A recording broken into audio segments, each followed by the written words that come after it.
winery is I have a lot of warehouse space, and I've had a ring set up for the past 2 years that I train people in and whatnot. It has always been a goal or a plan to turn that into a studio to run little spot shows or to do a TV show or something on. Well, rewinding, I don't know, about a month ago when all this started happening, everybody started canceling shows and went from having a full plate of wrestling to having no matches, just like every independent wrestler. Yeah. So started, well, and anybody in the entertainment industry in general. And so I decided to go ahead and push forward with turning this thing into a studio, and got with some people, and we had our first filming last week, and we're going to do another one tomorrow. And hopefully, if we can get support from, the wrestling fans and keep it funded as long as we can, legally and whatnot as well. So we're trying to be respectful. Mandates that are set in, we don't have more than 10 people in the time, and, we're trying to limit as many people as we can to just get it down to the bare minimum. That's awesome. So I guess the question I've got is, what makes your concept a little bit different than what people are used to in Kansas wrestling? Well, the big deal, or the biggest difference is there's not any fans. Obviously we're a closed set. Yeah. So we don't have the fans there. We don't have kind of that electric atmosphere that you get from having a live event. But that's okay, because sometimes that doesn't translate as well on TV anyways. So what we have also is, without fans coming to the show, we don't have a way to fund the tickets. I mean, that's how most shows are funded, by the ticket sales. So the wrestlers, the workers are paid, the staff's paid by the tickets sold to the event and whatnot. We don't have that. So what we're doing with Viral Pro is kind of different in that we are putting the episodes up on a Patreon account. Wow. There's different tiers that you can purchase and to watch each episode. So it's pretty much like a pay-per-view to watch the episodes. And what we're doing with the funds of that, whatever we make off the Patreon account, we divide amongst everyone who participated in that particular episode. So the potential could be, if we have 100 people that purchase that, we split that between, we had, I think, 8 people that were on the first episode complete. So we would split that 8 ways to make sure everybody had their fair share for taking the time out. So that's where it's a little bit different. It's a little bit more of an investment on the wrestler's part. But a lot of us don't necessarily make a lot of money doing this anyways on an independent scene. So the good part as a wrestler is you have some extra money doing that. And then you also have some footage and kind of keep the ring rust off while all this is going on. So. And you're going to air tomorrow night, right? Is that from what you taped previously? So is tomorrow night your first airing? Yes, tomorrow night the first episode will drop. I got a chance to watch it last night. It's ready to go. It looks great. The commentary is really good. Those guys at Journey Pro, Ben Miller, Josh Leonard, those guys did a great job helping out with it, just to try and keep something going on the scene.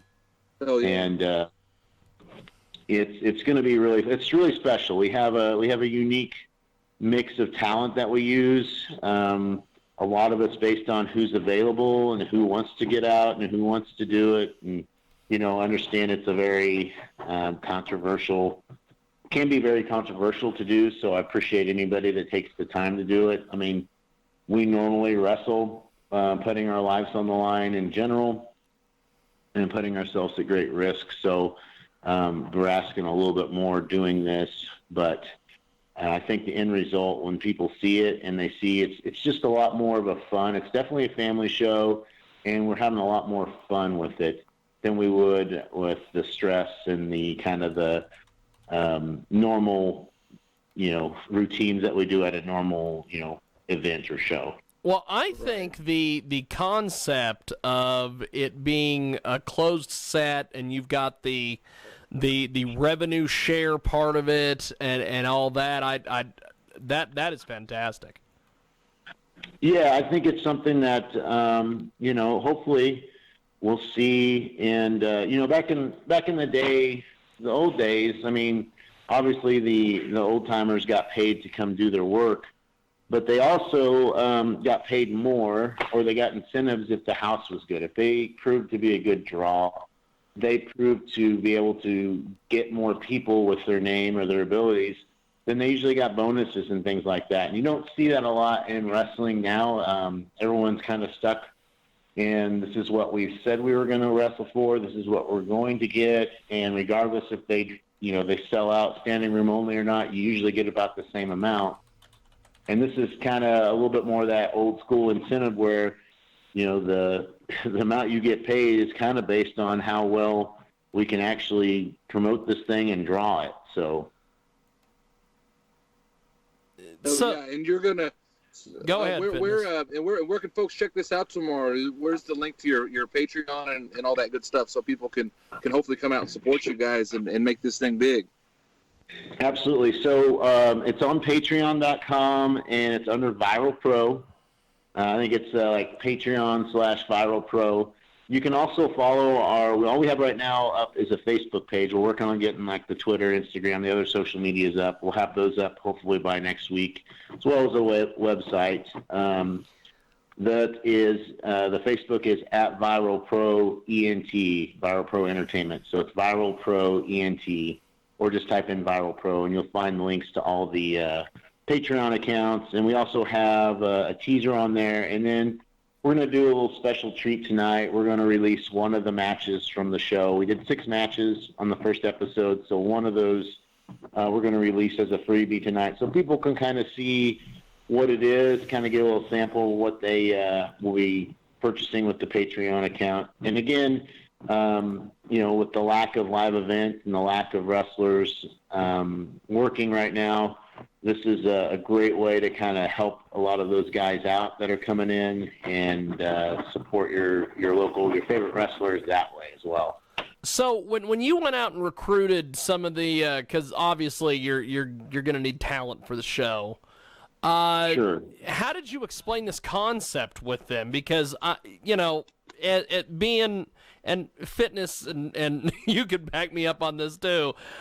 You guys get emails and phone calls from every yahoo who wants to book a high school gym. Sure. When you explain this concept to guys, obviously the guys you're talking to, they know you. But did you have to sell it to anybody, or was everybody going, hey, this is a cool concept, I'm in? Well, I think generally with wrestlers, and as a norm is if you just say, hey, I got a show, and especially with someone like me that's been doing this for a long time, I don't run a lot of shows. So when I do run something, people want to be part of it because it's, they know I'm going to not do it halfway. I'm going to go ahead and put everything into it. So the response says a lot. Well, I appreciate that. Yeah. So the response has been really, really good with a lot of the wrestlers. I mean, obviously, again, and the biggest thing I want to stress to anybody is that don't feel like you're obligated to have to come do this. If you've talked to me about it, you want to do it, and then you change your mind because of what's going on out there, I understand. Just give me a heads up more than a couple of days before. But which is the problem we had the first episode, is that people canceling the night before or the day of, and that that can't happen with any show. So So it's just one of those things where I'm going to be very open to people. We also have, once we get our website up and we get more of the talent, the people that are interested, because obviously I've had a lot of people reach out to me, and I can't book everybody on every show, especially since we're trying to keep it as low numbers just for, the whole pandemic situation. We don't want to go over 10 people at a time. I'll eventually try and get everyone there. We will have an option for some of the upcoming episodes where a fan can actually purchase a booking tier on Patreon, and they can pick the match they want to see off of our roster page. So that's kind of one incentive I have for a lot of the wrestlers that, because you always hear, and Eric, you hear this a lot too, the wrestlers that say that, they're such a big draw and they're such a big name and they should be booked. Well, it's a chance for them to really, show that they are a draw by having people actually pay to have them come in and do it. So, Oh yeah, absolutely. And then, again, this is a collective from everybody. So everyone that's on the show is promoting the show, trying to get the Patreon episodes sold so that they can make, their cut of it as well. So the more people that know about it, the more people that share it, the better off everyone is at the end with it. Well, and you motivate these guys that are on the show to actually go out and hustle, because the more they hustle, the more they're going to get paid. Yeah, I mean, the biggest thing I hear right now from, and the biggest thing everyone has, it's not just wrestlers, everything is everyone's trying to figure out what to do being stuck inside all day, and or not being able to go do a lot of things. So if if one of these wrestlers come in and put in a couple hours to do a couple matches, and now they're on a couple episodes, now they have literally all day they can promote, they can try and push it and all that, that stuff as well.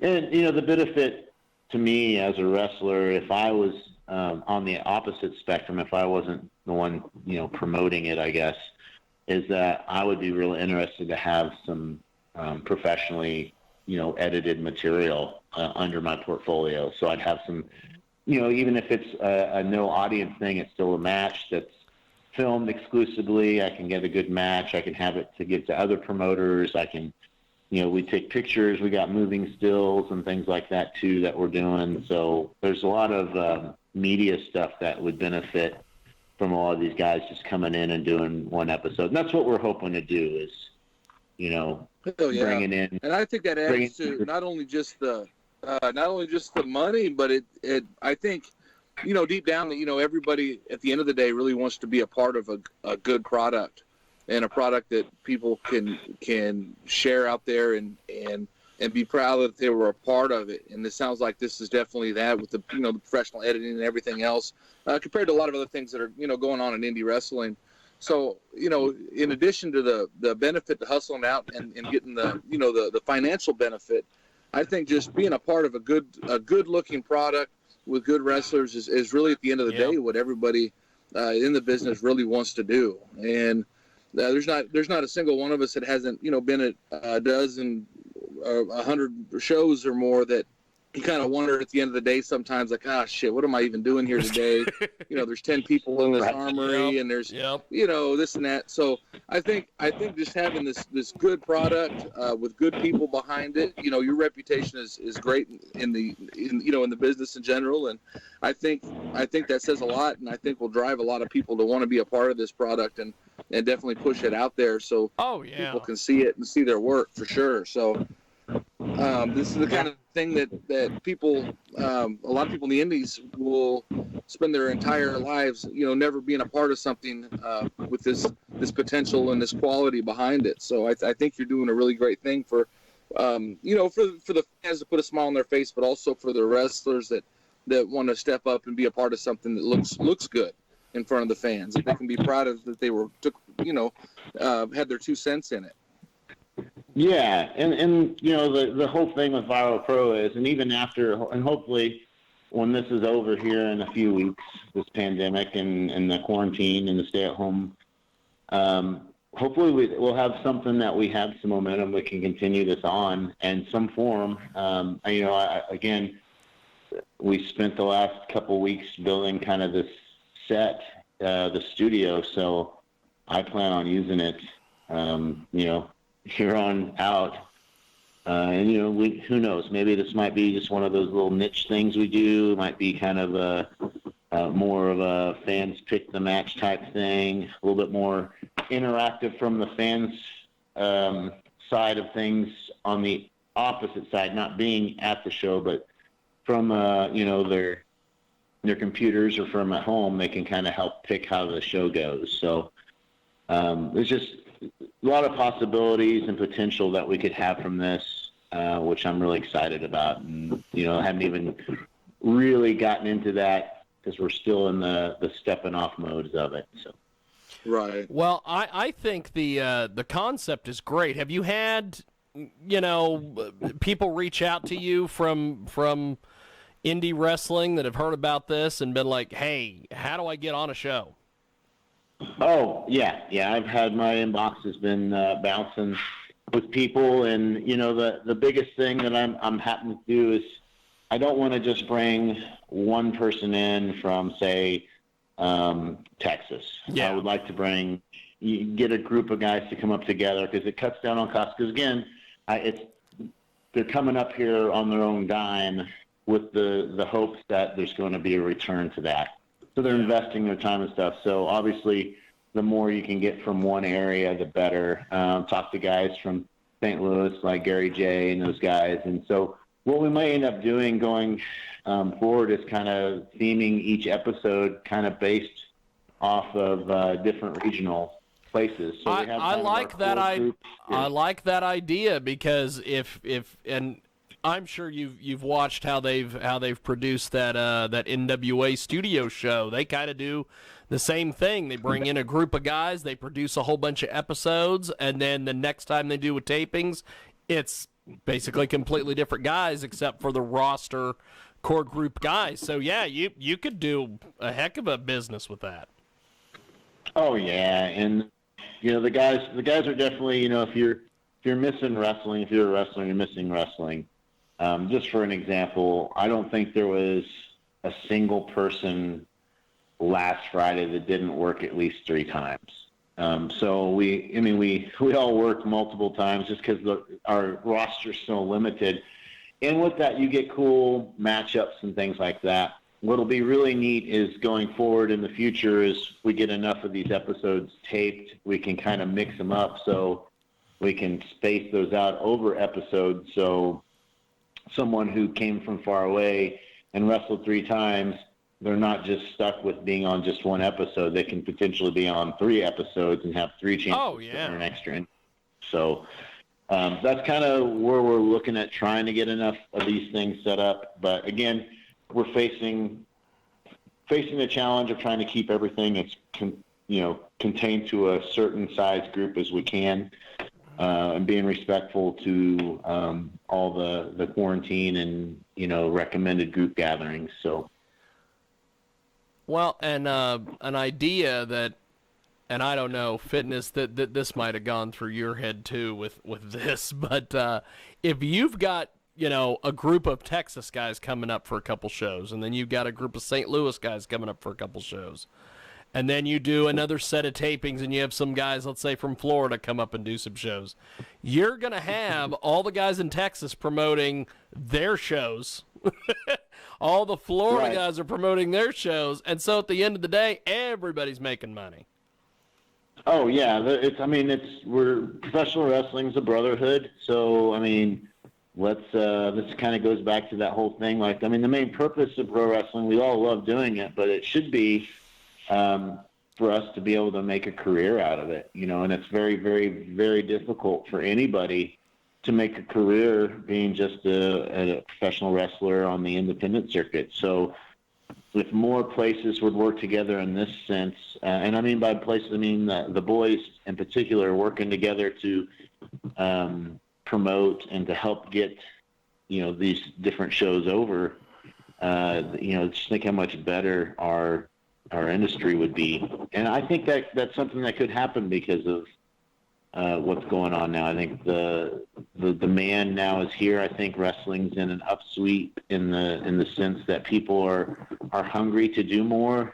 There's more options out there. There's more availability to do stuff. So, let's try something different. That's not been obviously what's been going on for the past 20 years hasn't been very successful for most independent wrestlers. So Yes. let's think of something outside the box. I like what I really like about the concept is it does take it's got its roots in that old school philosophy. Back in the territory days, they would have, of course, TV was used back then to sell the live events, but they would do the TV tapings, like a month's worth of television all day Saturday or whatever, and then go to their live event, and then those shows would basically sell the next month's big live event, the big main event or whatever. So I mean, it seems like this definitely has some roots in that classic, studio style wrestling, but also the innovation of the fan interaction and the internet and the getting people involved with the Patreon and stuff. So it's I think going forward, and like you said, the last 20 years, the business model in independent wrestling really hasn't been working. Jiggy and I talked about that at length, actually, here, Yes. the other day. But it's definitely got that nostalgia and territory feel that I think is in. I think a lot of people are hungry for that. Those guys that are now 50 or 60 years old but can remember going to the matches in St. Joe or in Memphis or in Amarillo with their grandfathers when they were kids, and trying to draw in some of that nostalgic crowd that has turned off sports entertainment the last 20 years. Yeah. But also with the fan interaction and everything else. I mean, this has got a really interesting twist that can really push this product forward. I think good things could happen with it. What are some of the things people can expect to see tomorrow on your debut show? I know you've got some pretty good talent lined up for it. What are some things people can expect to see tomorrow? Oh, like I said, the first show is, again, we have a small roster, and so you're going to see some matchups you haven't seen before with a lot of people from Kansas, and we've got some guys from Oklahoma on there. We got 5 matches on the normal show, and then we have a bonus match if you do the second tier, which is I forgot what I call it, the ringside tier. There's a general admission tier, a ringside tier, and then the booking tier.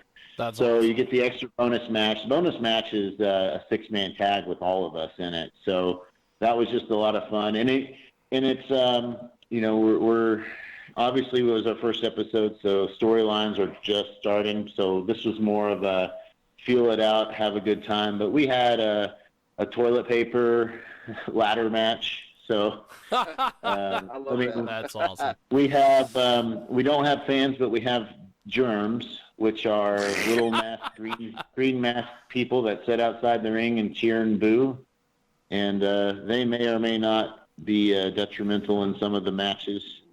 So you're going to see a lot of entertaining things because we have time. We're not in a live event, so it's not match boom just in a row. You had time to reset and do everything. So you're going to see a little bit more of an entertainment value to these matches than you are going to see at a live event, which is really, really fun and really neat to see.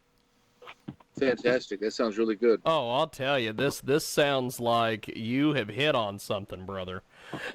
Because I'll tell you, just the idea of the booking tier, I think that is just amazing, because I can't tell you, and hell, Fitness would be able to tell you the same thing, how many damn marks want to book these shows and get on and bitch online, and it's like, put your money where your mouth is, literally. Oh yeah, and that's the thing too, is you'll see, fans sometimes have some great ideas for matchups they want to see, And unfortunately, and this isn't anything against the fans or against the promoter, it's just not the right time for the promotion to do that. And a lot of times you'll see that happen where two people that would have a really good run or a really good match together, by the time they're out of the promotion or the promotion's over or maybe they get hurt, that never happens. So the opportunity has always been lost. Yeah. And so this is a good opportunity for people, again, to, if they want to see something that they've never seen before, to, do that booking tier, and then we'll get into contact with everyone and try and make that work. I mean, we can't guarantee if they want to see so-and-so versus so-and-so. We have to make sure so-and-so and so-and-so are available to do it. Well, and you also have to make sure that both guys get along. Because like for instance, and this is just me, this is just Jiggy being Jiggy, but if I was on the booking tier, I would go, well, I want to see Blade versus Mangler. That's never gonna happen. That probably won't happen, but you never know. This could be the step that gets it there, because at the end we're all performers. So well, yeah, and everybody's sharing in the profits, and I like the idea of like for instance, if you were to do that, let's say I go in and I go, hey, this is what I want to book, and you're like, well, I don't know, and you reach out to them, but the process could be, and it doesn't even have to be those two. It could be fitness versus JT Money or something like that. If you get two guys together, or you get two tag teams together, or whatever, they could look at this as, hey, I never am going to wrestle this guy in my home company, but I could put it out there, and the fans are going to be like, holy shit, this match happened. I need to see this. Right. And then at the end of the day, both these guys get paid, so it's a hell of an idea. Yeah, I mean, that's the Ted DiBiase. Everyone has a price. Exactly. So, one of the cool concepts we talked about doing, and we will definitely implement it. We're need to work on some details of it, but in this foreseeable time, there's not any promotions running. We would be willing to do, if a promotion wanted to send a match to represent their promotion or a championship match or something, we would be happy to. That would be awesome too.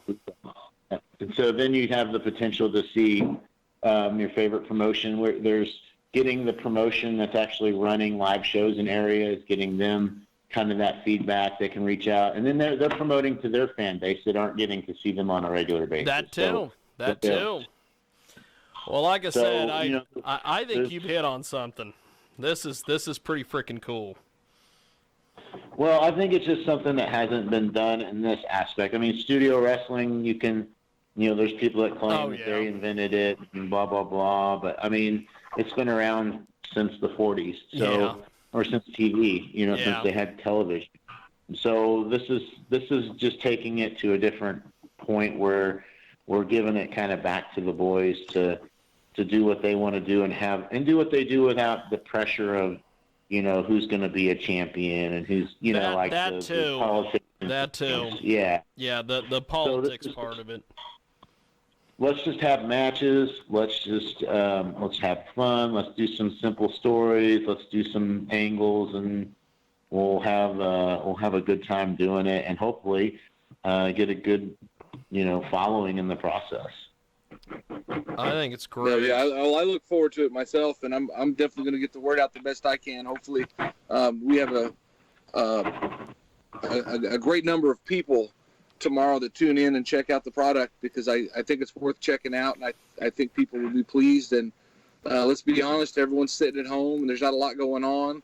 You can only watch reruns of Friends so many times, people. You can only watch Seinfeld reruns so many times. Check out these wrestlers out here that are really, risking life and limb to put on a good show and entertain folks. And like you mentioned earlier, I think wrestling is definitely on an upswing.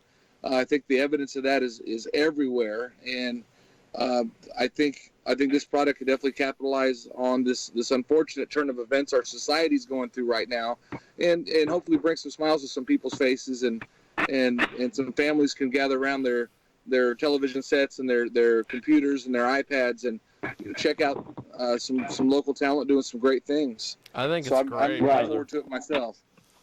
Yeah, and the best thing about it is that from an economics point, I know there's a lot of fans that are itching the first, wrestling shows to promote again, because they some people love going to the wrestling shows, and we love those fans, but they haven't been able to, just like the wrestlers haven't been able to go to perform. So, for the cost of usually one ticket, you can sit at home with your whole family and watch a wrestling show that is recent with local talent, and know that helps the talent tremendously, because it all goes back to the talent. So yeah, it's a heck of a deal, man. I think you've hit on something. Well, I know your time's limited. Before we let you go, brother, how do we get a hold of this and be involved with it and help you out with this? Well, absolutely. Again, follow the Viral Pro Facebook page, like it, and we'll have updates and things on that, and that's at Viral Pro ENT. Again, the website, Twitter, and all that stuff, we're going to be working on getting that up pretty soon. And then definitely check it out, Patreon, Viral Pro. The general admission tier or ticket is $20. That gets you the first episode. If you want to do $35, you get the bonus episode or the bonus match. We're definitely going to be doing a lot of stuff different. We're always going to be evolving and changing, kind of changing the set to make it better. We got some plans to do some really fun stuff if this really catches on. Some pretty fun themed shows and whatnot. So definitely, if you love independent wrestling in your community, if you love independent wrestling and going to those shows, drop a 20, get together with as many as you can and supposed to get together. Yes, have an independent watch party with your family at home, and get you a package of hot dogs, get the whole concession, some popcorn going. You can have your own independent show right in your living room. So and then it helps out you guys, and it's a hell of a deal. Absolutely. And like I said, Viral Pro is going to be dependent, pretty much exclusively on the support it gets from people through the Patreon account. Once they purchase that episode, once the episode's available, they'll receive a link to that private link so that they'll be able to watch it, and they can watch it. I think the way it's going to work is they'll have the link forever. So as long as YouTube's around, they'll have access to it. So, it's an investment that you can, take home with you forever. So that's awesome. Well, I appreciate it, brother. Thanks for coming on with us tonight and chatting with us about this. Hey, no problem. Thanks for reaching out, and thanks for having us on there. We're looking really forward to do some fun stuff here. So. Great. I'm looking forward to seeing it for sure. I'll be tuning in myself, and I'll get the word out the best I can, and hopefully this is the first of many incredible episodes from you guys, and I'm looking forward to seeing where Viral Pro grows over the next several weeks. Yeah. That'll be awesome, guys. And like I said, keep a watch out on our Facebook page. We're planning on trying to drop that free match tonight, so people can kind of see what it's about, and then hopefully we're hoping that once they get a couple minutes into this, they're going to say, yeah, I want to invest and watch the whole show. That's awesome. Just go ahead and get it, because we're planning on dropping that tomorrow, that episode. I know everyone that's coming up, we're going to watch it here, so we'll probably drop it at the same time. We may drop, I don't know when we're going to actually get to it. We're going to discuss that tomorrow. But it was definitely going to be out tomorrow at some point. So go on right now. You can everything is for episode 1 on Patreon. You can order the general admission or the advanced if you want the extra match, and go and get that pre-ordered so we can not bite our fingernails and think we're not wasting their time. Well, that too. But I appreciate it, brother, and we'll put the links out and share everything. And thanks for being with us. All right, thanks for having me, guys. Thank you, Appreciate man. it. Yeah, for sure. Have a good evening. Thank you. All right. That was a. What do you think about this concept, Fitness? This is a hell of a deal. Oh, I love it. Like I said earlier, it has its roots in that classic, studio style television wrestling that I think older fans can appreciate that grew up with that. I mean, pro wrestling fueled the growth of television in the United States. There was a time that the biggest things you could see on TV were billiards and pro wrestling.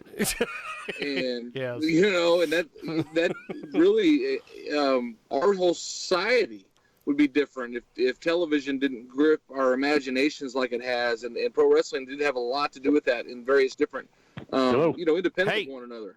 I think we've got the fabulous, nicely dressed John Mosier, J.M. Steele, with us. How are you, sir? Hey, it's the John Mosier. What's up, brother? How you doing? Hey. I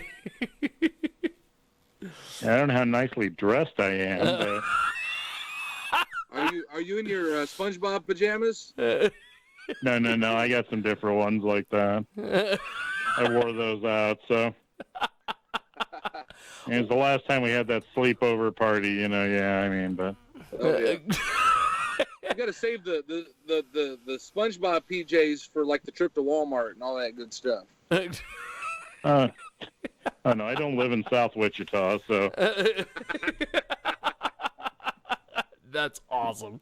So, I wanted to get you on this evening because on Sunday... when we did the Sunday show, me and Fitness had a very interesting conversation about just old school wrestling and how wrestling seems to be missing the boat on certain things. And it got me thinking about some of the conversations you and I have. And so I thought, well, fuck it. Let's just get all three of us together and do this on the show. So that's kind of what we're Fitness. Pick up on what you were talking about, how the wrestling model needs to change, and then I want to have John's comments on that as well. Well, especially indie wrestling, I think too many people, we were talking about this on the show Sunday. Too many independent feds are trying to emulate what they see on Raw. And why are people going to spend their hard-earned money on that product when they can watch Raw?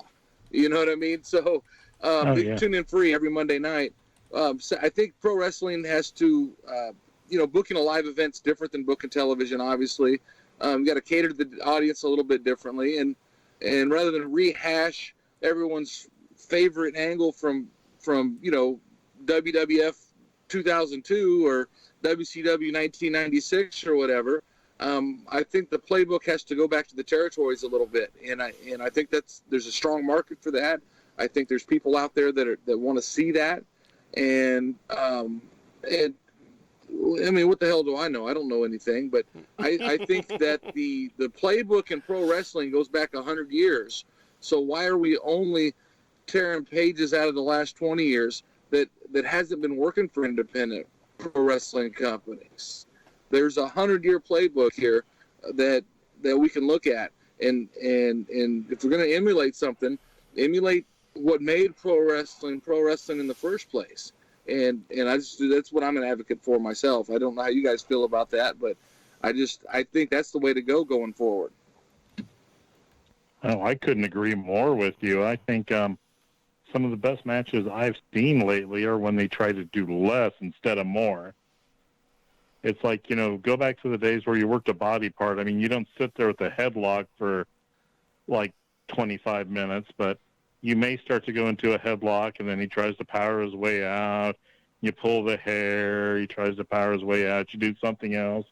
They don't know how to be an old school heel. I mean, I'm not saying you have to, like, spit on people outside the place or flip a little kid off at an autograph signing like certain people, but you do have to sit there while you're while you're in the ring, you got to be the villain. And that's when you do the stuff like choking people on the ropes, dragging their face along the ropes like they used to, stuff like that. I mean, everybody knows me and Tommy Snow were very challenged in actual technical wrestling. But we could go out there and we could entertain the hell out of people, whether it was me running my mouth or Tommy biting somebody's ass or, we didn't do a whole lot. I mean, we had a 2 out of 3 falls match once, and we each bumped once. Fantastic. And the crowd loved it. Some of my favorite matches have been with Tommy. And to be fair, some of my not so favorite matches have also been with Tommy. But I never did any of the hardcore stuff like you two did. So. Well, no, not just the hardcore stuff though. Oh, I know. I'm just saying. I was watching some matches last night, and one of them I was particularly proud of. I'd retired from wrestling for a few years, and I was doing some charity shows a couple times a year, but I wasn't wrestling on a regular basis for several years. And then I made my return. It was my first match in MWA after like a 6-year hiatus. I may have snuck one in at some point between there, but I wasn't a regular member of their roster for 6 years. And I was particularly proud of this match with Tommy that more than anything else, I didn't smarten up anybody to the finish, including the referee, including the promoter.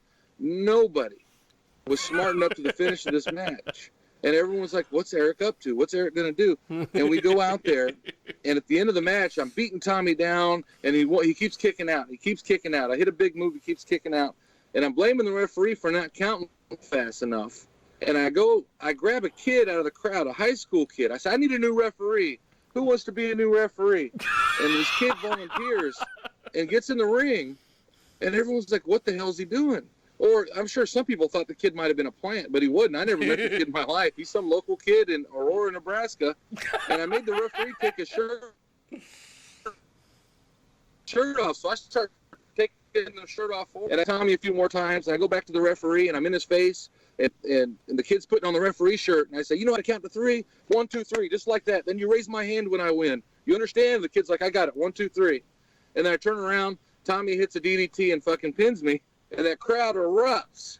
And, of course, that kid is the hero of the day. When we get out of the ring, his family's taking pictures of him, holding up Tommy's arm. And that wasn't a work. That wasn't planned.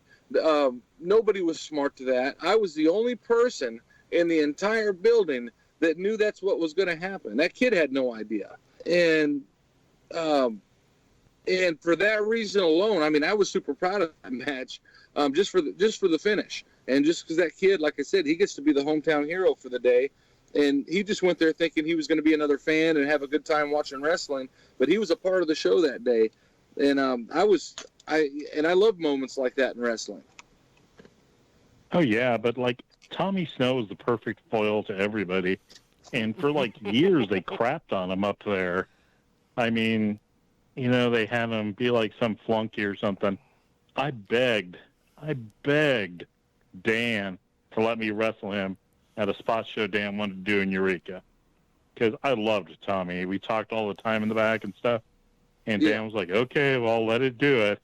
And I mean, we weren't the most technically savvy match, but we entertained the hell out of everybody. We had more people talking about our match than anything. And it was like I said, we did 2 out of 3 falls in this match, and we took 1 bump apiece.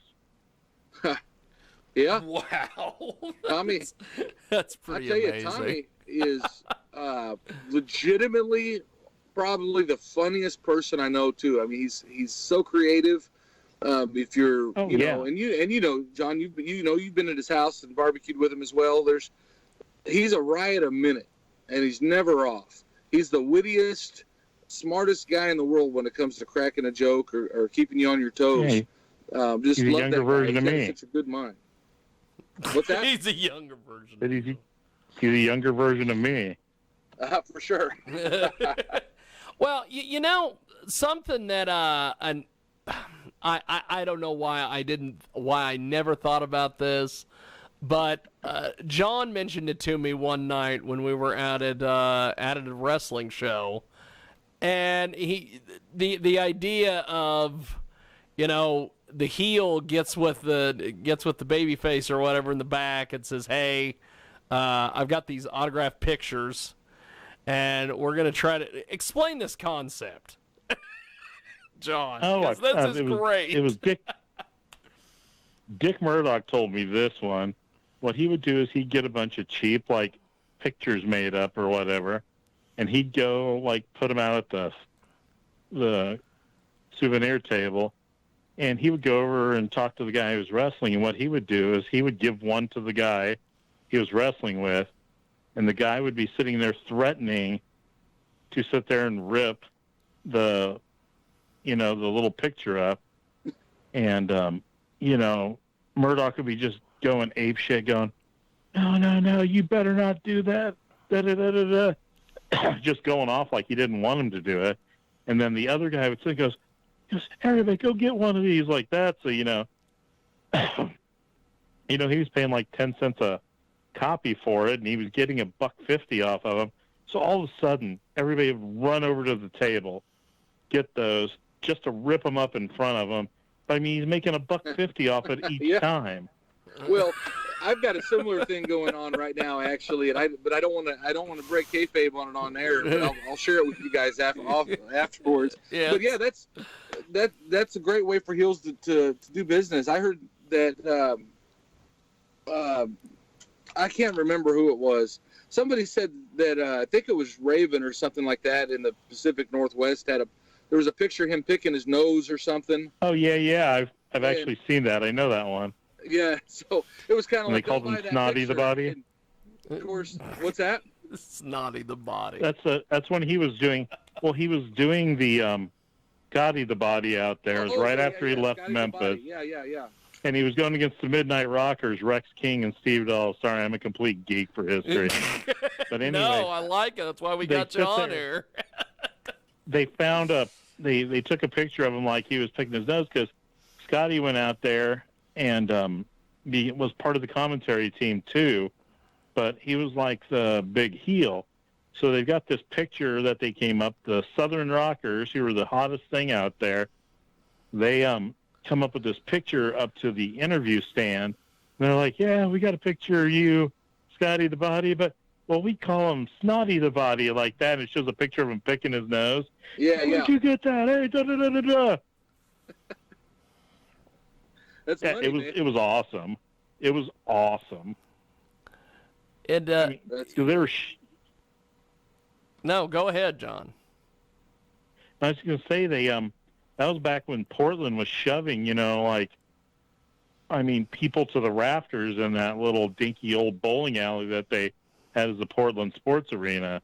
Right. And it was hilarious. I don't think Portland gets enough credit in the national scene, but they were, aside from Memphis, they were the last people standing in the territory. Vince was buying out everybody and putting people out of business, but Portland was really the last. That was the Alamo right there, man. That was the last stand for non-WWF wrestling. Yeah, it was the last NWA territory still going, because Southeastern with the Fullers went under. They were one of the next to the last.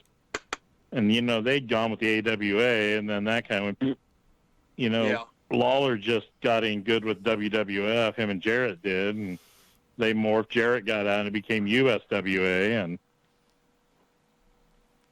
it was but Owens was running pretty good until, I think, March 90s, of 1990. Yeah, what? 90 or 91.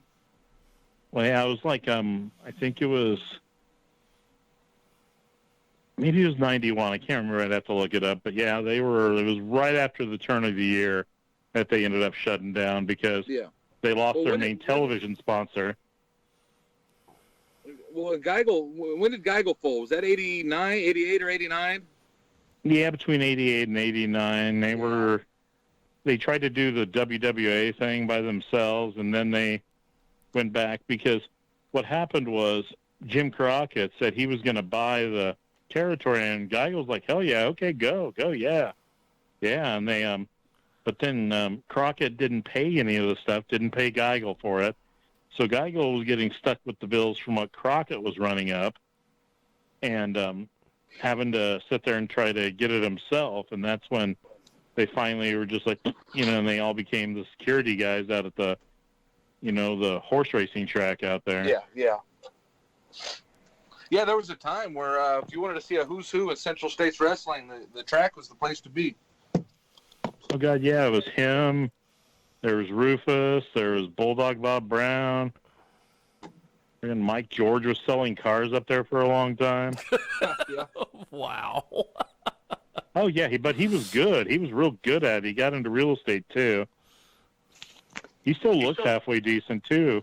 Yeah, every now and again, I'll talk to someone that's run into Mike George. I've always wondered what it would take to get him to come out and make an appearance out in the area or something. But I know he's still out there. He's one of the last ones from that era that's still out there and still around. I know it's like Rick McCord's got a limousine service he does, if I remember right. One of the Baden twins passed away. The other one's still living in West Virginia. Those are the ones I remember. And Marty Jannetty's a mess right now, but hopefully he's getting straightened up. Yeah, I've heard all these stories about Marty. Well, he gets going and then just something. He falls off the rail again, and it's some of it was kind of pitiful, some of it wasn't, that was one of the last territories Masachono wrestled for? No, he wrestled there, then he went down to Fuller's, then he went back to Japan. Yeah. Wow. He got a lot of experience over here, then went back to Japan and became a huge friggin' star. Yeah, that was normal for the Japanese guys to come get experience over here. I know, and Pogo too. He spent some time in Central States territory. Mr. Pogo and Masachono, and then Muda. I don't think did anything here, but of course his time in WCW and Puerto Rico and stuff like that.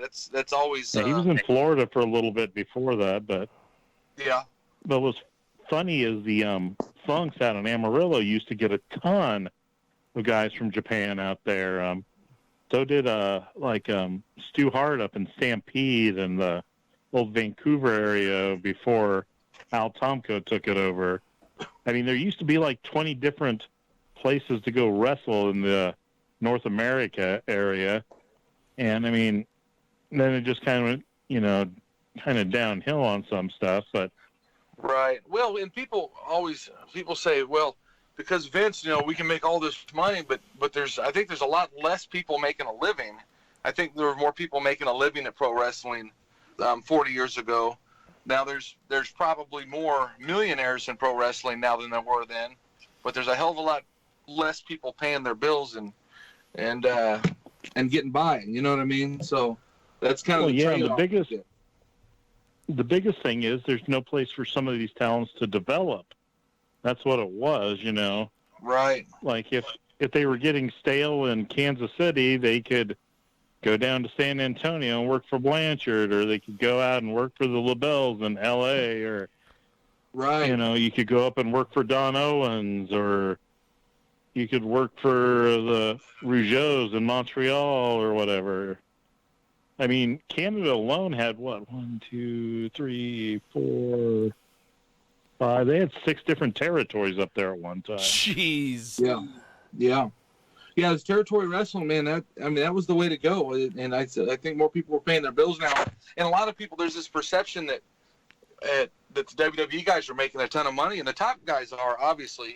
John Cena's not hurting for money, and the Hogans over the years, and the Macho Mans, but what people don't understand, a lot of them guys on the undercard and the mid-card, they're not becoming millionaire celebrities overnight. A lot of them guys, and John, you've worked in the locker room with a lot of them too. A lot of them guys were on the road, for a couple grand a week, which is, good money to pay your bills, but definitely not Kobe Bryant money. You know what I mean? So the folks at home, I don't think realize that a lot of the wrestlers that go to the Fed and then end up back on the Indies, they had their moment in the spotlight, but it's not like they're they're living lifestyles in the rich and the famous. You know what I mean? They've got bills to pay, and they're paying for hotels and traveling, and this, that, and the other thing. There's very, very few people in pro wrestling that have made the millions. Yeah, but a lot of them nowadays are being smarter about their money, though, too. That's where the difference was. Like, you had Ric Flair spending money, like, he had, he had a fountain of it. I mean, a lot of those guys ended up broke because they didn't think about putting money back. Right. I mean, you had, like, Christian, you had Edge. I mean, don't get me wrong, those guys were both high up on the card, but they also put a whole ton of money away. So did, like, Owen Hart. I mean, hell, Zack Ryder's has he's pretty well off somewhat just because he was smart enough to put his money away some. Yeah. Well, a lot of he got Canadian himself guys, over. Like you mentioned, Edge and Christian and this and that. The Canadian guys are smart, man. They all moved to Florida where they don't have to pay any taxes. Well, yeah, Florida, Texas, Tennessee. Yep. It's like you got Rusev and a bunch of the guys there. You've got a bunch of the guys in the Houston area down in Texas. Right. I mean, it's the guys that live out in like LA and California. It's like, I understand you grew up out that way and stuff, but yeah, why would you do that to yourself? Oh, I know, one of the highest tax states in the union, and you're going to go out there and live. It's like, yeah, okay, the weather's great, but the weather's great in Florida too. You don't have to pay any state income tax, Right. Yeah. Even if I was, let's say, in movies on a regular basis that filmed in LA or did a lot of business out there, but I was making that kind of money, why the hell would I want to live there? A plane ticket to LAX is a hell of a lot cheaper than living in LA. You could fly there once a week. You could fly in and out of there once a week and come out ahead. It's just madness. Well, property values out there are ridiculous, and then, like you said, the taxes are killer out there. Oh yeah, that's the reason. Like that in the Northeast states, there's people moving out of there by the droves. Oh yeah, for sure. I mean, this was before everything happened, but I mean, it was mostly taxes. I mean, you had more people moving out of New York, New Jersey, and stuff, and California than there were moving in. It was one of the few times that they had that where it was a deficit. Right. Well, the thing is, taxes and, like I said, and also, property values. I watch some of these shows on TV where they renovate houses or they get an agent, to buy their dream house and this and that. And some of them houses, like when I look at the first house I bought, and it was in Kansas, about $74,000, I think it was. That same house with the same amount of property in California would be almost $1 million home. You know what I mean? $750,000 property. Oh yeah, it's outrageous. It's madness. Dude. I don't know why anybody would, if you make it big, why the hell would you want to live somewhere like that? It doesn't make any sense to me at all. That's the reason teams in Florida and Texas and stuff for like major sports have easier times getting guys to sign there. Right. I mean, don't get me wrong, some of the LA teams do just because it's the notoriety and the side money they can make, but right. But even it's that, just like, yeah. Oh, but even that, like I said, why would I want to live there? Even if let's say if I played for the LA Rams, shit, sorry, honey, I'll see you in a few weeks. I got to go do the season, or I'll see you 3 times in the next 6 weeks, and I'd keep my money in Wyoming or something before I'd live in goddamn California. Ugh. But yeah, a lot of the guys from the old days, they just didn't take care of their money. I mean, hell, Ray Stevens was almost damn near broke when he died. Yeah. If Vern Gagne hadn't have thrown him a bone as a commentator, he probably would have been, not so good. I mean, look, Pat Patterson's living a good life. Canadian dude. Yeah. It was like a lot of those guys, came down here with virtually nothing. So they were like, oh, hell yeah, I'm going to put this away to make sure, I don't end up that way. It's like some of the guys that worked for Bill Watts were the ones that were much better off, even though they had to travel all over the place. because Watts was, he ran it like a business. He was a Right. smart guy. I mean, you did the stuff, but he also had it so his, wrestlers, he would help them. He always held 2 weeks payback for on their way out, so they wouldn't be going somewhere completely broke. Right. So they had another check coming to them by the time they left and given their notice. Well, and before we got you on with this, we were talking with Niles Plunk, which I'm sure you know The that Plunk name. or Plunquet. Here you go. About Yeah, this. we interviewed him that one time. I didn't realize he was who he was until later on. I was like, oh my God, I feel so stupid now. That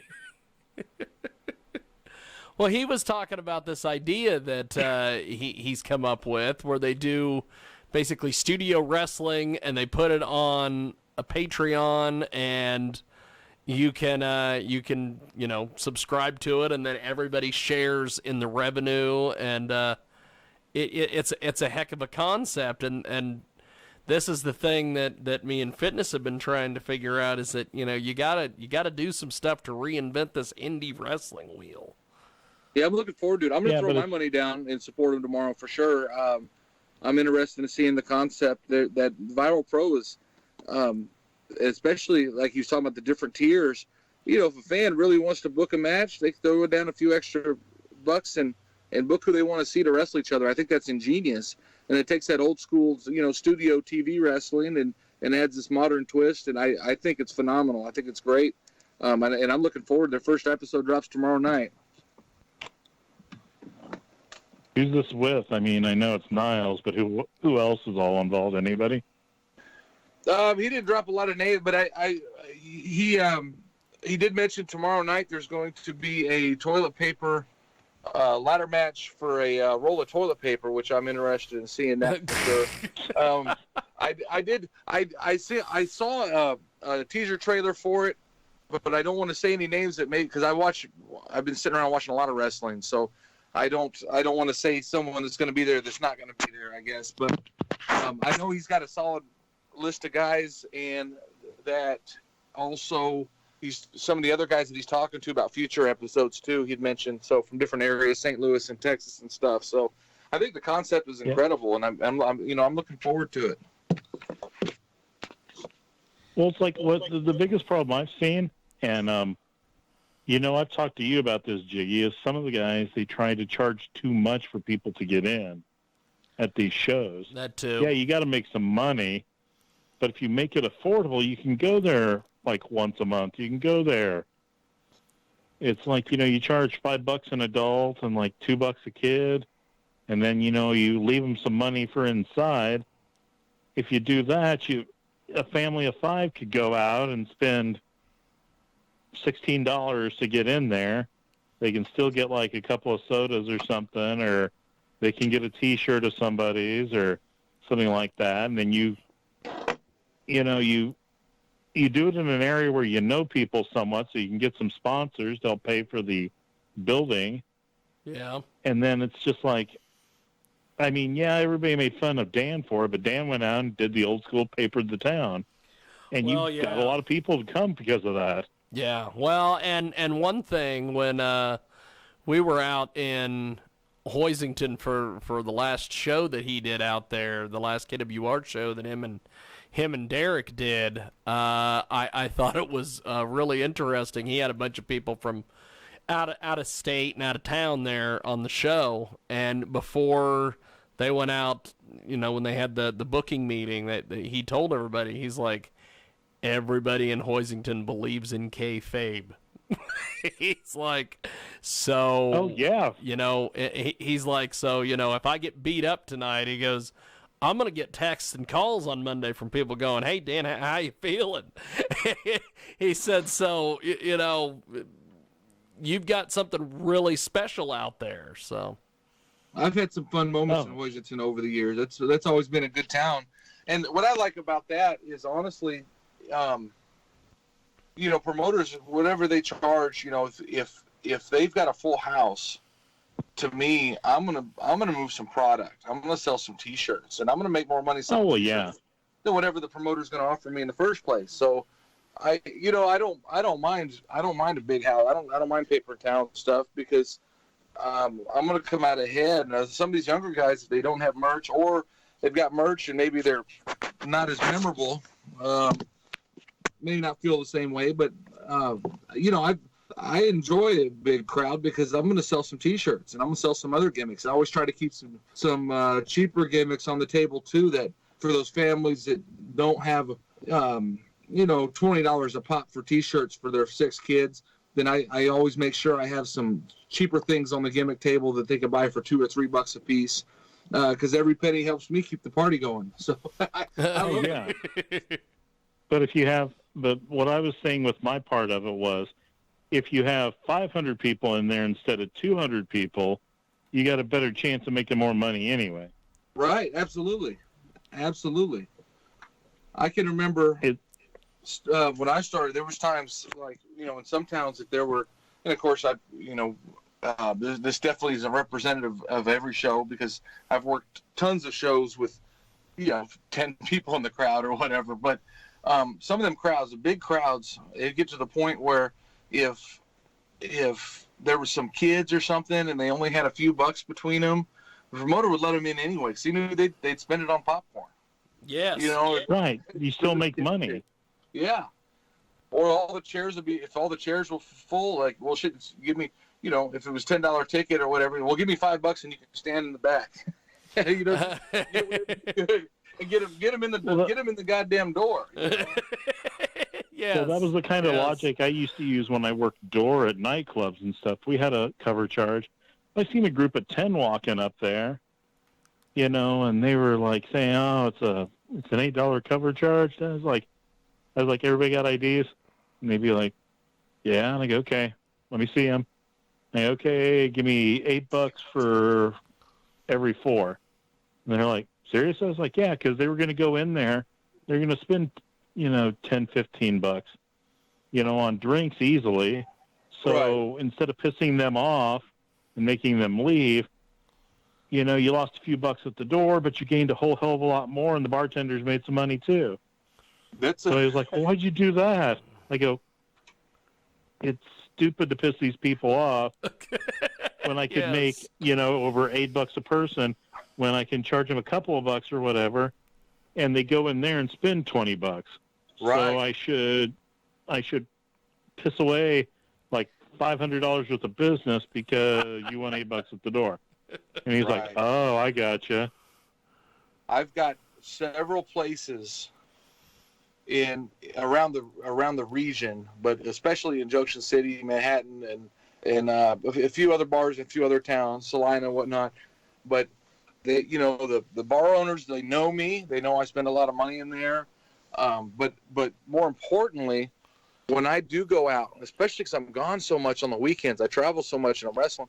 So if I am in town and I got a group of friends together and I'm going to a bar, so I've got bartenders that comp my drinks. I get free drinks places because if I go somewhere, I've got, a group of people with me that are spending a bunch of money, and they know that wherever I go, these people are going to go, and they're happy that I chose to walk in their door. So I end up getting comped a lot of drinks, and there's very few places I pay cover charges in the region. Even if it's an off night where I do pop in by myself on a weeknight, I very rarely get charged cover charge because they know that next time they see me, I'm probably going to have half a dozen or a dozen people with me. So that's really nice. I enjoy it. I've drank on a lot of bar owners' dimes over the years. That's awesome. What do you think of the fact, John, that there are so many, without naming names, because we all know what I'm going to be talking about here, but the fact that there are so many wrestling companies that use the same talent over and over and over and over and over, and it's like, why should I go watch this show this one weekend when I just wait 2 weeks, wait for it to be in town, and I'll watch the same talent that I could have watched 2 weeks ago in some other town? Where do you guys come down on that?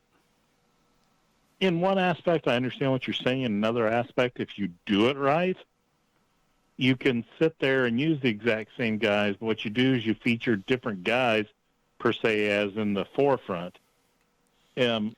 I always thought that you should have your own champions. It's like if you have one that's over like the 3 different areas or whatever, yeah, that's great. But like you shouldn't be using the tag team titles from another place down there unless they're the one for the whole area. Like when they had the KWA thing. That makes sense. Have the KWA tag team champions. You're great. Yeah. But you shouldn't have and this isn't me trying to shoot anybody down because I like all the guys. Yeah. But, the WWX guys shouldn't be defending their titles on a PCW show. PCW shouldn't be defending their titles on the XWE show. XWE shouldn't be but the Heartland Championship, that's different. That's like a regional title. Yeah. That one's cool, But I they think should if be it's done sporadically or whatever, but it should be special. And that's my thing is I think on indie shows, oftentimes there's just too many belts, period. It doesn't matter what you call it or who it is. When if I'm running a show, I probably just want one title match on the show, maybe 2 if it's like a tag team match and a singles match. But that's what gets me, and WWE's guilty of this too. When you look at the big, the pay-per-views where they combine both brands, and every fucking match is a title match. Oh my God! Then the belt doesn't mean anything. None of them mean anything. See, but that's when I liked it when they had the brand exclusive pay-per-views. I actually liked that. Yeah. Because you had 60 days in between seeing somebody. January was Raw. February was SmackDown. You knew you had the 4 each year for the big shows, But you had it was only the SmackDown guys on one. Yeah. And it made people interested in it. It actually was. And then they were just with all this stuff, we're just going to put them together instead of, because they were starting to do pay-per-views for each brand during the month, which was stupid.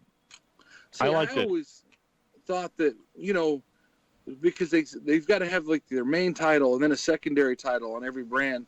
I don't know why they didn't just make Raw, let's say for instance the Intercontinental title for Raw and the U.S. title for SmackDown, and then make their main title like back in the territory where the main champion could travel to both or whatever. You know what I mean? Rather than every single brand having a main title and a second title and this title and that title. So there are just so many belts. They don't mean anything anymore. And when you see a champion or see a belt, it should invoke those feelings of you're privileged that you get to see the champion come to town, kind of deal. And I think that's what's missing in wrestling more than anything else right now. That's a big part of it, and that's in the bigs and in the independents. No, that's the one group I give a little bit of credit to for trying to do it. And this is going to be funny coming from me as AEW because, I thought they were the Glory Hog, promotion. And I've been very, very pleased with their stuff the last 3 months or whatever. Jericho reinvented it. He was at every show, but he didn't wrestle on every show. Yeah. He wasn't there with the title every show. And that's kind of what I think the appeal, and everybody wants to bitch and moan, oh, Brock Lesnar isn't there all the time, da-da-da-da-da. Oh, I think that's great. Yeah, but you want to see somebody kick Brock's ass by the time he does wrestle. Right, absolutely. Or you want to see him kick somebody's ass. Well, and that's one thing that Jim Ross has said on a few occasions, with Big Show, is that they're we overexposed that guy. That guy should have been an attraction like Brock is. Yeah. Oh, yeah. And, for sure. And can you do that on indie wrestling? Like for instance, in let's say Kansas, if XWE or KWR or somebody had somebody real special, could you do that? Could you make someone an attraction like that, or is it just because it's primarily local guys, you can't do anything like that? Well, you could to a point. It's you wouldn't see them you may see say Chris Vail is the PCW champion basically, Okay, you may see him on the other shows, but he doesn't have that belt with him there. That's what I always hated. Like, you'd see somebody from something and they have like 2 belts from another place. I'm like, okay, why do you have those? Well, this is on the champion. So I go, yeah, does anybody know about it here? No? Okay, good, leave them in the back. You know, who gives a crap? It's like when Fitness does MWA shows, you know, him and Brian Blade and some of the other guys, they used to trade the MWA championship, but Fitness didn't bring the MWA championship down to the MWE, you know, shows. Oh, yeah. Right. You know, that kind of stuff. It's like, make that special to that thing to a point. Yeah. Yeah, I agree. It's 100%. Like nobody cares if you're the champion of, like, you know, like Sussex County Championship Wrestling in Maryland, because nobody knows it. Who cares? Right.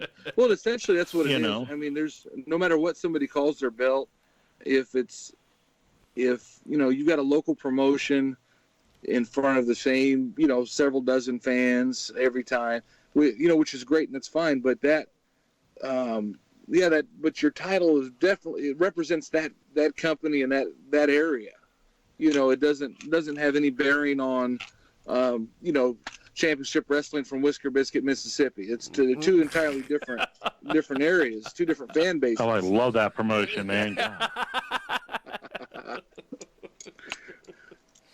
I was a 2-time ultra heavyweight television champion in Whisker Biscuit, Mississippi, but it doesn't really mean anything anywhere else. But just in my heart, it still holds a special place in my heart. Didn't you and Tommy trade that title a couple of times? Yeah, for sure. Tommy has definitely been a Whisker Biscuit, Mississippi ultra heavyweight television champion. That's on his resume. I think he's got the original belt, I think, down in his museum. He's got everything else down there, that's for sure. So what do you guys make of, because I go back and forth with this AEW. I think it's a really good product sometimes, and then there's other times where I'm like, this is video game wrestling. To a point, yes, but what I like is that they're not overexposing everybody on there. You know what I mean? It's like you don't see the Young Bucks every episode. The only person you've actually seen pretty much every episode is Cody Rhodes. That's it. Yeah. I haven't seen a whole lot of it. I normally I don't watch a lot of modern wrestling, but I do catch it here and there, and I work in the bars some nights when it's on. So I will catch some of a match with no commentary because the music's playing.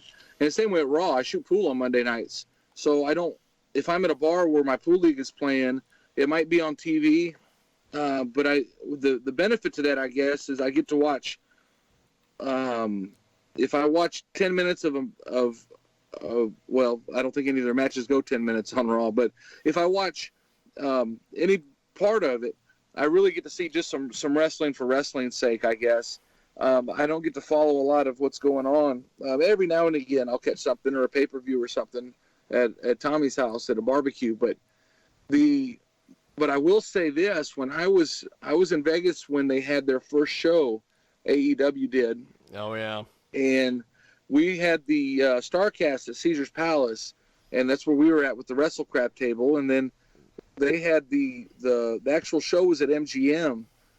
But the energy in that place, everybody was so excited that there was an alternative to WWE, and fans flew in from all over the world. I met people from England and Germany and Sweden and Canada and all over the United States that were so excited to be there. When they did get to see one of the AEW guys, it was magical to them. You know, Kenny Omega was walking around a little bit. Of course, they had a lot of legends there as well. J.J. Dillon and Arn Anderson all had different forums. You know, tons of wrestlers that were there to support the event with Starcast in addition to AEW. But when we did the watch party for this gimmick, some of the people that didn't get tickets to the actual show stayed at Caesar's Palace and watched the AEW show from there.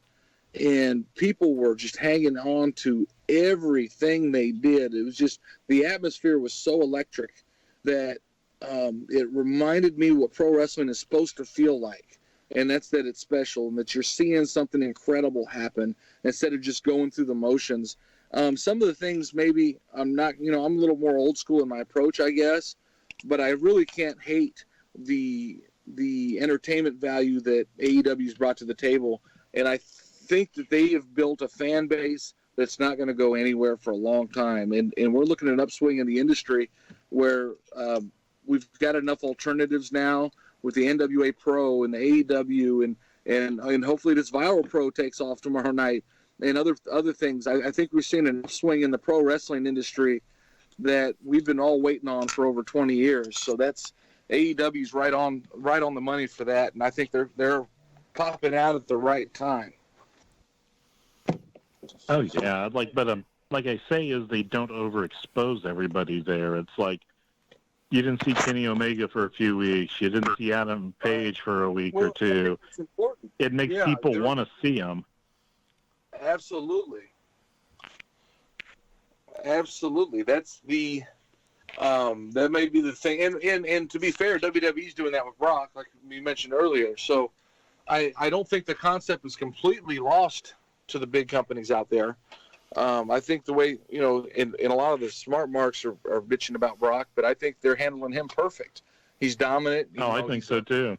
Champion, and you don't see him all the time. And when you do see him, then it's a big deal, and he's defending the title. So there are a million ways to approach wrestling, and so many of them are wrong, unfortunately. But I think what Brock and I think what AEW's doing are good. Definitely, limited people's exposure, and making attractions. That's what the business should be doing. It should be striving for.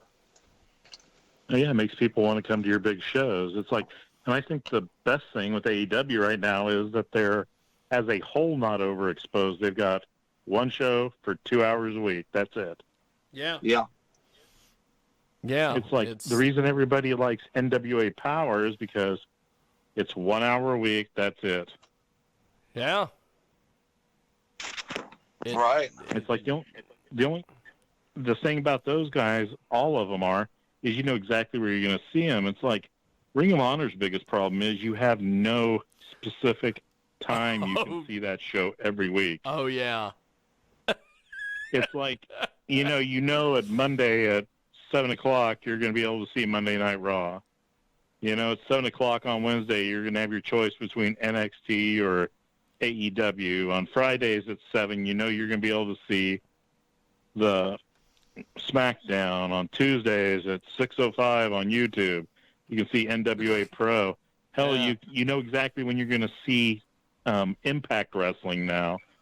They've got a steady thing, but you never know what hell day Ring of Honor is going to be on or what channel it is or right stuff. And I think that, they've got some of the biggest money backing out of any of them. When I was a kid, and I always knew I could catch wrestling at 5:00 Saturday and Sunday on TBS. Yep. And also and then WWF had their on USA Network their gimmick at like 11:00, I think it was, the Superstars program. Yep. And it's funny, like I would my mom was trying to get me to go to church. I didn't want to go to church. I want to watch goddamn wrestling. That was my church. And All American Wrestling on USA with Mean Gene. That's right, man. There were times if I was grounded or something, man, she'd drag me to church, but the kids didn't always sit with their parents there, so all the kids would sit in the back. And as soon as they got started, man, I'd be out the door, man. I'd run home and watch wrestling, and then run back to the church at noon so I could drink some coffee and pretend like I was there the whole time. But I didn't want to miss wrestling. That's awesome. But yeah, having that time slot, knowing when it's going to be on is such a big part of it too. That like I said, Ring of Honor doesn't have that, unfortunately for them. But there are. We're lacking consistency, and I think that's a big problem on the independents for the most part, there are some companies out there that have a regular schedule, and you can catch them. I know Amarillo's like that.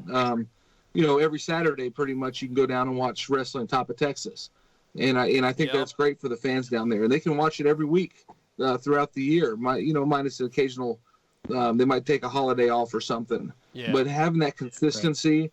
And then bringing in attractions, like you said earlier, are all parts of this bigger formula that make this thing work for us.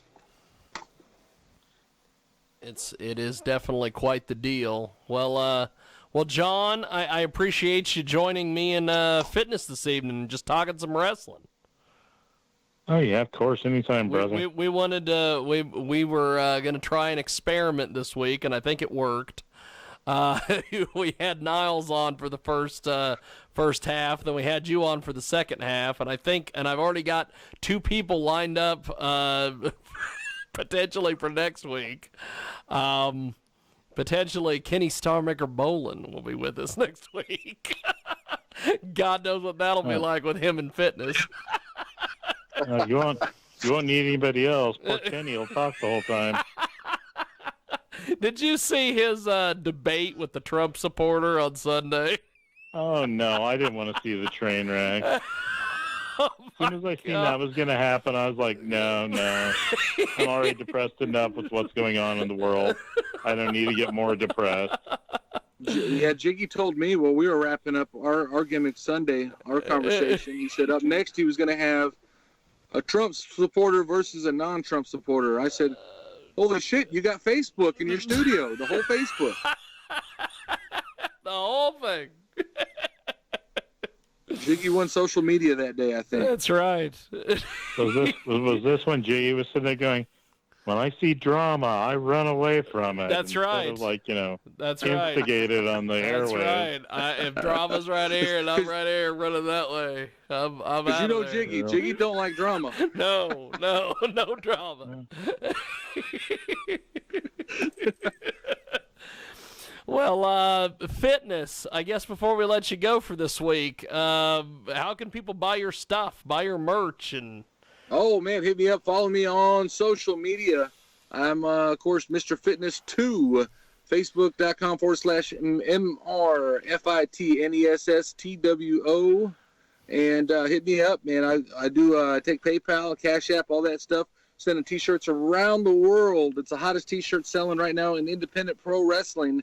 And we've got some more merchandise coming out later this summer with, of course, me and Midnight Rose and the Rose Garden. So you guys definitely follow Mr. Fitness 2 on social media, and we'll get you guys hooked up.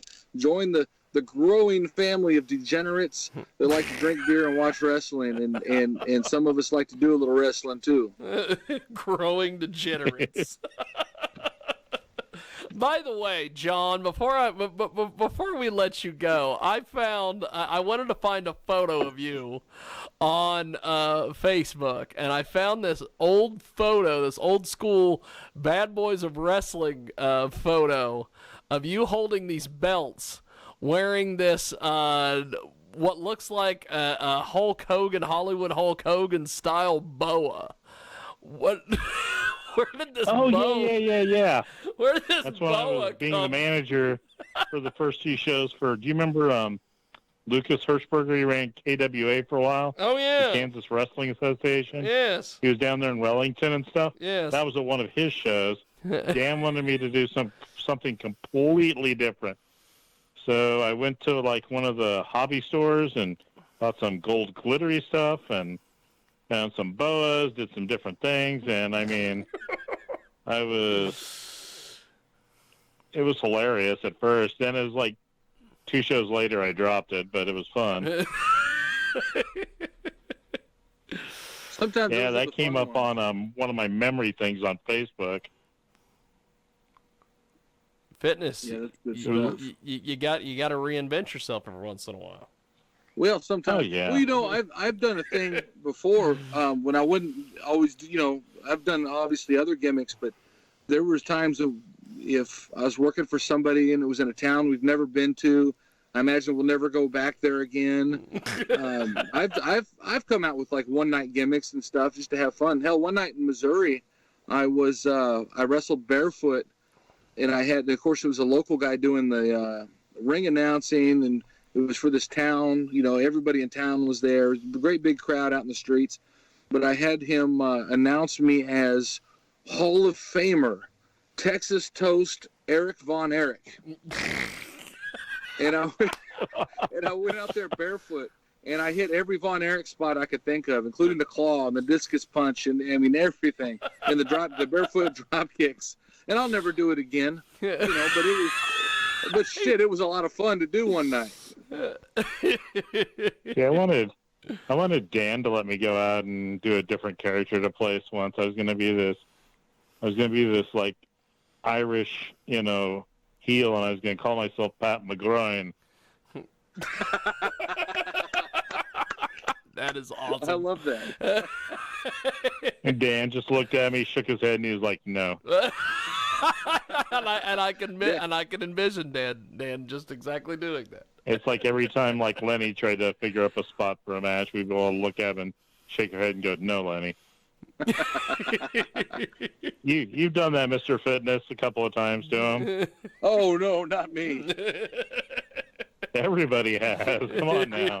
You're just nicer than we were. Well, I've never got to wrestle Lenny in singles. I know we've tied up in I think a tag match before and some battle royals, but yeah, I've always wanted to do something with Lenny, but just it's never happened. So promoters out there, book Fitness 2 and Lunatic Lenny. I'd like to make that happen. Wouldn't that be fantastic? Yeah, it would be. It'd be a lot of fun. You didn't do that on any of those MWE shows? No, never did. No, Lenny was either he had a couple matches with Mangler, and then he had that match where he beat the hell out of Zombie, which personally good. I always beat the hell out of Kenny verbally on this show. I don't know why. Yeah, I would love to do. Poor guy. I'd love to work. I'd love to tie up with Lenny in singles God, for sure. That would be fun. That's one of my definitely one of the matches I'd love to see happen in the next year for sure. He's really, really good in the ring. He just gets going too fast is his only problem. He still thinks he's Lightning Lenny from the 1990s. He's a solid pro. I remember the show that the WWX show where he worked, him and Dan and with Flex and Sabu, and Lenny just was total pro in that match with Sabu, and I just remember watching that match, just like, man, goddamn, why have I not tied up with Lenny yet? Like, how come nobody's making that happen? But maybe I got to step my game up before anybody will book it. I don't know. Before anybody will book Fitness and Lunatic Lenny. I think you could have fun with that, with the shake weight and the whole thing. Let Lenny could get his hands on it and shake it and just kind of look at it weird. Well, a lot of it, I think him and I are both normally booked as heels too, so maybe it'd have to be in a tournament or something. Who knows? Yeah, that would be fun. That would be very entertaining. Fitness 2 versus Lunatic Lenny. Sometime, somewhere, someone will make that happen. Someone will make that happen. Just like I someday want to book Blade versus Mangler. Oh my God! Remember, I don't like any drama. You don't like whatever drama, you fibber. Well, John, I appreciate it, and Fitness, I appreciate it, and maybe next week when we get bowling on, maybe we'll have John do a run in at some point. Hey, that could be That's what money. they have to do is run to get in the word edgewise. Well, there is that. And I mean, since Kenny had the surgery and stuff, he's lost the weight. I'm sure his cardio capacity is better. So if he could talk that much, then I mean, and I love the dude. Oh my God, he's the most entertaining person. I love Star Maker. He's great. If you get a chance, watch anything with him on in the old OVW. He made the show lots of times. Maybe he was We'll have a fitness bone up on his Star Maker bowling material before we get him on next week. Yeah, I'll have to do my homework for sure. Well, thank you, John. Thank you, Fitness, and I'll talk to you guys soon. Appreciate it. All right. Thank you, Jiggy. Take care. Hey, New Era Podcast still sucks. He always has to get one in. Thanks, guys. That was awesome. Well, that is that. And I will be back here in a few with